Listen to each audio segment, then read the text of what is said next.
الحمد لله خالق الوجود من العدم وجاعل النور من الظلم ومخرج الصبر من الألم وملقي التوبة على الندم، فنشكره على المصائب كما نشكره على النعم، ونصلي على رسوله الأكرم بالشرف الأتم والنور الأتم والكتاب المحكم وكمال النبيين والخاتم سيد ولد آدم الذي بشر به عيسى بن مريم ودعا لبعثته إبراهيم عليه السلام حين كان يرفع قواعد بيت الله المحرم، فصلى الله عليه وسلم وعلى أتباعه خير الأمم الذين بارك الله بهم كافة الناس العرب منهم والعجم. الحمد لله الذي لم يتخذ ولدا ولم يكن له شريك في الملك ولم يكن له ولي من الذل وكبره تكبيرا. والحمد لله الذي أنزل على عبده الكتاب ولم يجعل له عوجا. والحمد لله الذي نحمده ونستعينه ونستغفره ونؤمن به ونتوكل عليه ونعوذ به من شرور أنفسنا ومن سيئات أعمالنا، من يهده الله فلا مضل له ومن يضلل فلا هادي له، ونشهد أن لا إله إلا الله وحده لا شريك له، ونشهد أن محمدا عبد الله ورسوله أرسله الله تعالى بالهدى ودين الحق ليظهره على الدين كله وكفى بالله شهيدا. فصلى الله عليه وسلم تسليما كثيرا كثيرا. ثم أما بعد، فإن أصدق الحديث كتاب الله، وخير الهدي هدي محمد صلى الله عليه وسلم، وإن شر الأمور محدثاتها، وإن كل محدثة بدعة، وكل بدعة ضلالة، وكل ضلالة في النار. يقول سبحانه وتعالى في كتابه الكريم بعد أن نقول أعوذ بالله من الشيطان الرجيم: يا أيها الذين آمنوا اتقوا الله وقولوا قولا سديدا يصلح لكم أعمالكم ويغفر لكم ذنوبكم ومن يطع الله ورسوله فقد فاز فوزا عظيما. اللهم اجعلنا من الفائزين. رب اشرح لي صدري ويسر لي أمري واحلل عقدة من لساني يفقهوا قولي. واللهم ثبتنا عند الموت بلا إله إلا الله. واللهم اجعلنا من الذين آمنوا وعملوا الصالحات وتواصوا بالحق وتواصوا بالصبر. آمين يا رب العالمين. In today's khutbah, I'd like to share with you just some lessons from some of the concluding ayat of Surah Al-Ahzab. And Surah Al-Ahzab, for those of you who don't know, include many subjects, but one of the things that ties all of the subjects of Surah Al-Ahzab together is actually sharp language. There were scandals that were attempted to be raised in the private life of the Prophet ﷺ in his marital life. And that issue is addressed in Surah Al-Ahzab. Then in Surah Al-Ahzab, when the believers are completely surrounded, the battle of the trenches, the Muslims are completely surrounded, and they're about to be killed, the munafiqun on the inside, they basically started saying some very terrible things, and Allah actually uses the term بِأَلْسِنَةٍ حِدَادٍ أَشِحَّةً عَلَى الْخَيْرِ, that they use metal tongues, like their tongues are like scissors. They say things that hurt so much, it would cut. Like the Arabic saying says, رُبَّ قَوْلٍ أَشَدُّ مِنْ صَوْنٍ. Sometimes you say things that hurts more than even a beating would hurt.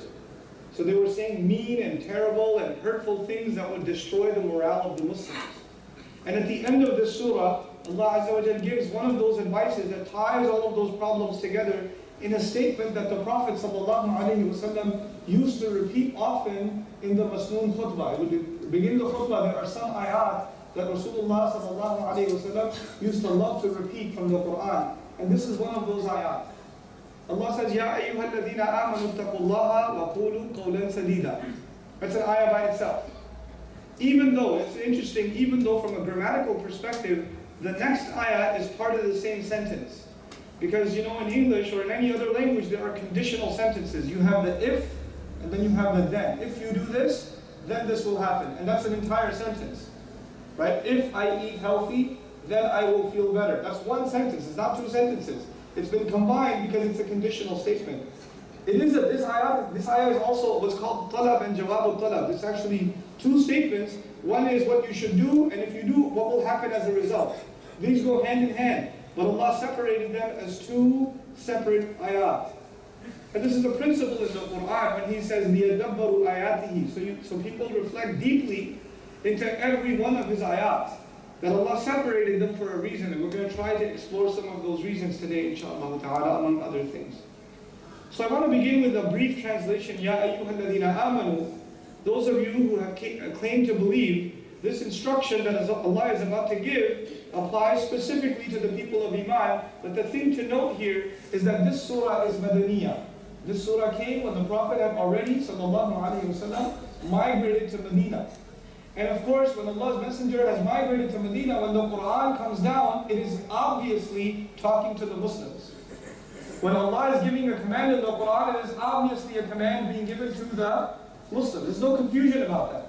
So why, even though everybody already knows that this is for the Muslims, why say, Ya ayyuhal ladhina amanu? You could just say, ittaqullaha wa qulu qawlan sadida. We would still know that it's about us. You would just say, have taqwa of Allah. If Allah says, have taqwa of Allah, obviously we know He's talking to us. So why first say, Ya ayyuhal ladhina amanu? This structure, those of you who believe, those of you who have come to believe, this adatul nida, that's used in the beginning to call somebody. Grammatically speaking, they say, La mahalla lahu fil i'rab. There's no place in grammar for it. The sentence actually begins with ittaqullah. But why is it there? Let me make it simple for you.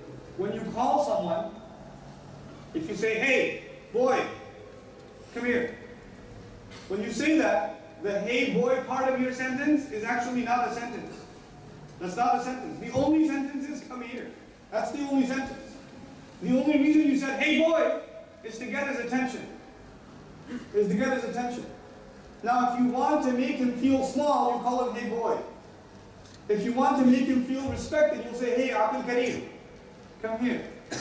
If you want to make him feel loved, you'll say, hey, my son, come here. You understand? Depending on how you call him, how you get his attention, is what you want him to think about. Because you got his attention using certain kinds of words. When Allah Azza wa Jal gets your attention, and He says, Ya ayyuhal ladhina amanu, when He gets my attention, those of you who have accepted Iman, those of you that have come into the faith, then Allah Azza wa Jal is saying that before I give you any instructions, understand that this instruction is special for you because you have the gift of Iman. You have the gift of faith.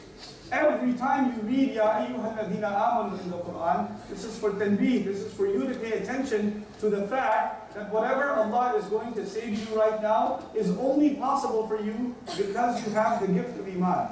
Now the opposite is also true. If what is about to be said, you don't find it in your life, and the problem is you are being called someone who should have Iman, but maybe there's something missing in your Iman, and there's something missing in my Iman. May Allah not make us from those people. So He says, Ya ayyuhal ladhina amanu taqullah. Those of you who have Iman, have taqwa of Allah. Be cautious of Allah. Be careful of Allah. Be mindful of Allah. Protect yourself from making Allah upset, from disappointing Allah. It's a very powerful word, the taqwa of Allah. And you know it's used over 200 times in the book of Allah. But you know what? The taqwa of Allah is in many things. When somebody is praying salat on time, that is also the taqwa of Allah. When somebody is lowering their eyes and they don't look at something shameless, that's also the taqwa of Allah. When somebody is being kind to their parents, that's also the taqwa of Allah. When somebody is being honest in their business, that's also the taqwa of Allah. The taqwa of Allah is basically found in everything that a believer does. It's comprehensive. But of all the things that taqwa includes, what Allah does, He goes from the entire picture of taqwa and He highlights some things that are special within the sky, within this entire spectrum of taqwa. Some things are very, very important. So He'll make a atuf and specify them. So He says, ittaqullaha wa qulu qawlan sadida. Have taqwa of Allah. And one of the most powerful demonstrations, one of the most powerful proofs that you actually have the taqwa of Allah is that you should say qawlan sadida. You should speak. Now here's the tough part. This is where the tough part of my khutbah begins. You should speak qawlan sadida, which you can translate as straightforward speech. Speak upright speech. Your taqwa is going to be proven in the way you speak. In these ayat, The instruction is, if you have iman, you have taqwa. And if you have taqwa, it should affect the way in which you speak directly. And this is one of the most fundamental, primary ways in which you can prove to yourself, and you hope to prove to Allah that you carry this thing that is of more value than anything else, and that is the taqwa of Allah in your heart and the taqwa of Allah in my heart. Because at the end of the day, when we go before Allah on Judgment Day, nothing else is of any benefit. يَوْمَ لَا يَنْفَعُ مَالٌ وَلَا بَنُونَ إِلَّا مَنْ أَتَى اللَّهَ بِقَلْبٍ سَلِيمٍ. You know, no money, no children are going to be any good on that day. The only thing that will matter is whether we have a heart with taqwa or not. And today in this khutbah we're learning that taqwa is directly tied to how you speak. But the problem is, Allah did not say who do you speak to. How you speak to your teachers, how you speak to your parents, how you speak to your children, how you speak to your friends, how you speak to your employees, how do you speak to your employers, how do you speak to your neighbor, how do you speak to someone next to you on the road when you're walking, or when you're taking a bus, or when you're in traffic and somebody cuts you off and they roll their window, how do you speak to them? How do you speak to? Allah did not specify. You know what that means? Anytime you speak, you have to have certain guiding principles, certain qualities in your speech. And those are the guiding principles that are being taught in this remarkable ayah. He says, قُولُوا قَوْلًا سَدِيدًا. Here is what your qawl, your speech, the quality it should have, is it should be speech that is sadid. The word used in the Arabic language is sadid. And a rough translation means straightforward. But we're going to dig deeper, inshallah ta'ala. السد إغلاق الخلل ورد الثلث. They say in Arabic, sad is actually when you fill in the gaps. Like, you know, if you have a wall and it's got a crack, and if you don't fix the crack, what's going to happen? The crack is going to get bigger, right? So you want to fix that so you fill it quickly, so it doesn't become a bigger problem, okay? So when you fill in a crack, that's actually called sad. You have to give, when you talk, you have to speak in a way that prevents future problems from happening. You have to, I'll say that again, you have to speak in a way that prevents future problems from happening. And you don't speak in a way that will create problems in the future. You have to think about the future now when you speak. That's part of qawl and sadid, part of being cautious. You know, there's a way of saying something, the same thing. You can say the same thing, and you can say it in different ways. And one way you say it, it will prevent future problems. And another way you say it, it will create many future problems. Same thing though. It's the same exact thing. If somebody does something wrong, if my wife did something wrong, if my children did something wrong, if my wife put too much salt or too little salt in the food, there's different ways I can say it. I could say, this food is delicious. Oh man, it already reminds me of Jannah. Let me see if I try some more salt, it might become Jannatul Firdaus. You know, that's one way of saying it. Another way of saying it is, woman, what is wrong with you? Why do you always put salt? You don't put any salt in the food. You know? Why do you hate me so much? You never. Why can't you cook properly? Why can't you cook like my mother? When you talk like that, you watch out. There might be poison in your next meal. So just be careful. You will create future problems. You're creating feelings in somebody's heart that are going to mess things up in the future. Correcting someone is one thing, but the way you correct them is something else. Don't create future problems. Other part of that is, you know, your office communications, or your communications between friends, your text messaging, or you're sending an email. When you send an email and you say something, sometimes you can read the email and you can understand it one way or the other way. You know? You can stop, you can say, you know, stop, don't go. Or don't stop, go. What does that mean? If you say don't, stop. You know? Then it means to stop. But if you say don't go. Or somebody says don't, just go. Now, people are confused. What do you mean? You want me to stop or you want me to go? What do you want? You have to speak in a way people understand you perfectly, and there's no room for confusion. There's no room for confusion. Sometimes we talk to people and they understand one thing, and then you go see the work, they did something the exact opposite. I thought that's what you said. Well, you didn't speak qawl sadid. That creates problems in business. It creates problems in class. It creates problems between teacher and student. It creates problems between husband and wife. You have to have clear speech that you anticipate this might be misunderstood in this way. So let me try to make sure I speak in a way that it won't be misunderstood. The second thing, they say, As-sad al-jabal am al-hajiz. The sad could also be a barrier. The sad can also be a barrier. You should speak in a way that prevents trouble. You could see a problem is coming. If you open your mouth, it won't happen. Sometimes you see a problem is coming and you don't say anything. And then it happens, you say, I knew it was going to happen, I should have said something. No. If you know that something's going to happen, somebody looks angry and they're going to do something bad, then you speak. Bro, you look angry, I think you're going to do something bad. You might say something you regret later. Don't make the call right now. You're sitting with your friends, one of your friends get angry. Hold on, let me call him right now. No, wait. Hold on. You don't sit quiet. You speak in a way that prevents evil from happening. This is within the framework of al-qawl as-sadid. Then, going further within al-qawl as-sadid, as-sidad min al-aish, ma tusarru bihi al-haja. It's so beautiful. Speech, as-sadad is also used for what fulfills a need. What fulfills a need. People need to hear things from you. Your children need to hear from you that you are proud of them, that you love them, that you forgive them. You don't just assume, oh, they know. You ever tell your boy you love him? Yeah, he knows, of course I love him. Yes, I know, of course you love him, but did you tell him that you love him? No, you don't talk like that. They might go crazy if you talk like that. So I don't talk, no, sometimes people need to hear these words. They need to hear these words. I have seen 30-year-old men cry to their fathers, you never once said that you're proud of me. And the father says, I was always proud of you. And the son says, why didn't you say anything? This is also part of sadid. Things that should be said, you should say them. People need these words. People need these words.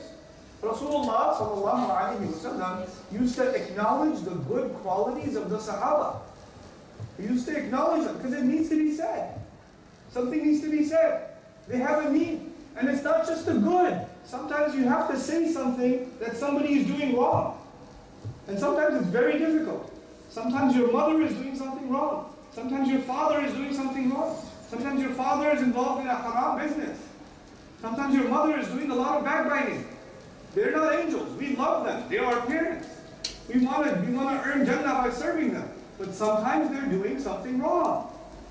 You have to be able to speak so you can keep them from disobeying Allah. You have to speak with humility. You have to speak with respect. But you can't stay quiet and say, that's my mother, I can't say anything. That's my father, I can't say anything. No. You have to prevent them with your words. You have to try to stop them. With love, with respect, but you still have to do it. It's difficult. This is part of qawl sadid. To speak what people need to hear. If it's good that they need to hear. Or even if it's criticism in the most loving way. In a way that will actually fulfill the need. Not make them more angry towards you. That you must speak out. Then, just a couple more. Within the words qawl sadida, as-sadad kadhalika al-isaba. To speak correctly. Sometimes we tell people what they want to hear. There's a big problem. We tell people what they want to hear, and we're not honest with them. Brother, how are you? I'm good. Akhi, are you upset about anything? No, I'm fine. You're not fine. You're upset with this brother. He said something that bothered you, but when he asked you, are you okay? Are you upset with me? No, Akhi, it's okay. When he asked you, you don't say it. And then when you go with your friends, man, I don't like that guy. You know what he did to me? And you run your mouth about him. You have a chance to speak clearly, openly, and say, this is what I find wrong. This is what you said and it hurt my feelings. And I wish you didn't say that. Because I like you, I respect you, but it really hurt my feelings when you said that. I really didn't like when you did this. Be clear. Be clear. And why are we not clear? We say it might hurt somebody's feelings. Let me tell you, when you are not open, and when you are not honest, When you don't have isaba in your qawl, when you don't have sadad in your qawl, you don't speak clearly and directly to people and honestly with people, then that creates bigger problems. If you don't like a brother, you have a problem with this brother, and he says assalamu alaikum to you, and you say wa alaikum assalam to him, and you don't tell him that you have something in your heart against him, then your wa alaikum assalam is a lie. Because wa alaikum assalam means that you are offering him peace, but there's no peace in your heart. You have to solve this problem. The Rasulullah sallallahu alaihi wasallam would advise us that we should not stay away from a brother more than the span of 3 days without saying salam, which means not only wa alaikum salam and you hang up, assalamu alaikum and you hang up, but the fact that you say assalamu alaikum, now you have to clearly speak about your problem and actually be at peace with your Muslim brother. You have to be at peace with your brother. You don't just say salam and not mean it. لِمَ تَقُولُونَ مَا لَا تَفْعَلُونَ. Why do you say what you don't even do? You have to say peace and you have to mean peace. You have to mean it. And this is clarity in speech. We need this clarity in all of our relationships. Sometimes in marriage, this is difficult. Sometimes your wife does something and it really upsets you. Or you do something and it upsets the wife. And you stay upset for 30 years and you don't say anything. And you think this is called sabr. But eventually after 30 years you explode. And she says, why are you going so crazy? I never put salt. Yes, I know for 30 years you didn't put salt. And I was crazy. No, hold on a second. Hold on a second. You should have found a loving way to say it from the beginning so you could be clear. People cannot imagine what you think. People cannot imagine how you feel. You have to let them know. Especially in relationships with your parents, with your children, with your wife, with your friends, with your brother, with your sister, with your imam. If there's something in your heart, you should let them know.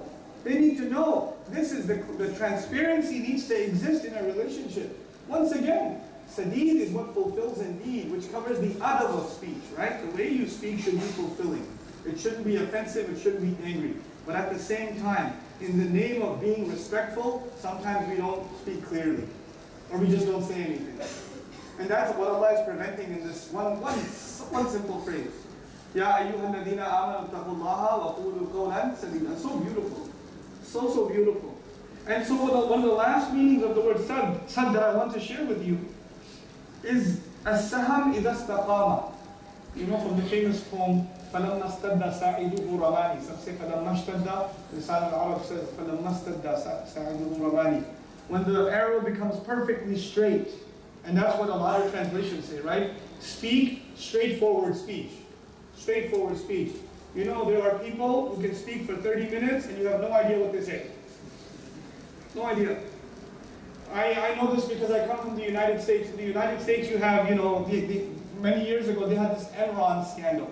There was an executive corporation, financial corporation, cheated millions of people out of millions and billions of dollars, right? And then they went to court. It was the Supreme Court. And they take the top executives and they ask them, well, did you order these papers signed or not? That's a simple question. And the answer should be yes or no. Simple question. And the guy speaks for 30 minutes. When I was in college, I used to do this, that. And he's talking. But there's no sadad in his code. He should just be saying yes or no. But he goes all over the place. Except what he's supposed to talk about. And now time for now, we'll have court tomorrow. That's what they do. Politicians do this. During election seasons in the United States, you know, they won't talk about the question that was asked. They'll talk about the time when they were young and they were playing baseball all the time and they'll crack a joke or something. They won't deal with the issue itself. They won't speak directly. One time I was on a talk show with a Christian. He was a Catholic. And he had questions for me about Islam. So he had a chance to ask me 2 questions, and I had a chance to ask him 2 questions. So when my turn came to ask him questions, because he's Catholic, he had one of those amulets of a saint. So I said, why do you have that on? And he told me this is saint so-and-so, he protects me. Because I wear this, I don't get into car accidents, and I don't have this problem or that problem. I said, why do you need his protection when God's protection is not enough for you? Why do you need his protection? Then he says, well, you know what I really like? I really love Islamic architecture. And I really love Spanish history. And I'm talking to him, and I said, yeah, I love Islamic architecture too, but why are you wearing an amulet? And I really love Spanish history and the Muslims in Spain because I am from Spain. I love Spanish history too, but why are you wearing the amulet? He would not come to the point. Why? Because they don't understand what qawl sadid means. Did you know that when Islam spread, and it went to the Greeks, because the Greeks had philosophy. These were people of philosophy. And when you study philosophy, you go in every direction except straight. And their criticism of Islam, the first criticism of the Quran they had was this book is too straight. It doesn't go in circles enough. It's not complicated enough. It's too straightforward. That was actually a criticism they had because they enjoy complicated speech. This is what they enjoy. Allah says, "Qulu qawlan sadida." Speak straightforward. Get to the point. Don't dilly-dally. This is something you want to say. Allah says it the way it is. He doesn't, try to soften the blow. This is actually something that was found in the culture of the Arabs. Historically, the Arab people, they are straight. They say it like it is. This is different from the Desis. We never say it like it is. We say everything else. We don't say it like it is. You have to learn to speak directly, clearly, exactly what's on your mind. Somebody comes to me, Ustad Nassau, could you come to our masjid and give a lecture? I don't say, inshallah, yes, inshallah, one day. I know I can't. Why am I going to give him false hope? That's wrong. No, you shouldn't say, no, you feel bad. No, brother, listen. I have a lot of obligations. I cannot. I wish your masjid all the best. I make dua for the Muslims there. I won't be able to come. Really, brother, please, just say inshallah. No, I can't say inshallah because that would give you hope. Right? I have no intention of coming. And if one day it happens, then I'll let you know. But for now, the answer is no. I don't want you to be confused. Because it's happened before. I used to feel bad and I used to say inshallah. And then next thing I know, I find that they made a flyer, Ustad Nassau is coming. He promised us. He promised. Why? Because, somebody says something, you understand it a different way. It becomes a confirmation for you, and you run with it. This is a big, big problem in our society, all over the Muslim world. We don't speak clearly.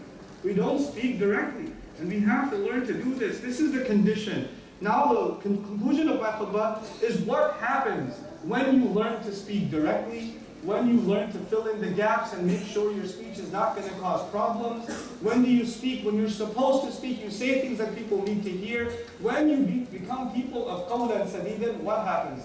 Allah says, يُصْلِحْ لَكُمْ أَعْمَالَكُمْ. He, Allah, will correct. He will fix all of your actions. Allah will fix all of your actions if you fix your speech. You fix your speech, Allah will fix your action. What does that mean? That means that when we take an action, when we make an effort, the results are not in our hands. The results are always in Allah's hands. But if our actions are polluted with unclear speech, with dishonest speech, with not well thought out speech, with unwise speech, then our actions will not produce the right results. Allah will not give them results, because the results do not come from us. The results only come from Allah. So He says He will give you results if you learn to speak clearly. If you're not seeing the results of your efforts, maybe there's a problem in the way you communicate. Maybe that's where the problem is. Because He says, قُولُوا قَوْلًا سَدِيدًا يُصْلِحْ جَوَابُ الطَّلَبِ يُصْلِحْ لَكُمْ أَعْمَالَكُمْ. He will correct for you your deeds. He will fix for you your deeds. The results of your deeds. And the things that you will do and how you will do them correctly. Because you know what human beings do. We take action based on what we hear and what communications happen. If the communication is clear, then the actions will be pure. If the communication is corrupted, then the actions will be corrupted. That's how it's going to be. He says, يُصْلِحْ لَكُمْ أَعْمَالَكُمْ وَيَغْفِرْ لَكُمْ ذُنُوبَكُمْ. And He will forgive for you the shortcomings that you have. What a beautiful statement. SubhanAllah, the kalam of Allah, the hikmah, the wisdom in the kalam of Allah is unparalleled. He says He'll forgive for you your sins. You know what that means? You will try your best to speak clearly, but that does not mean you will speak perfectly every time. You will make mistakes when you speak. You will make mistakes in communication. But if you have the intention to constantly try to better the way you speak and act rightly accordingly, then even when you make a mistake, Allah will cover it up. Allah will fill the gaps. Nobody's going to turn into an angel overnight. It's not going to happen. We're still going to have problems, even in the way in which we speak. It's going to be difficult.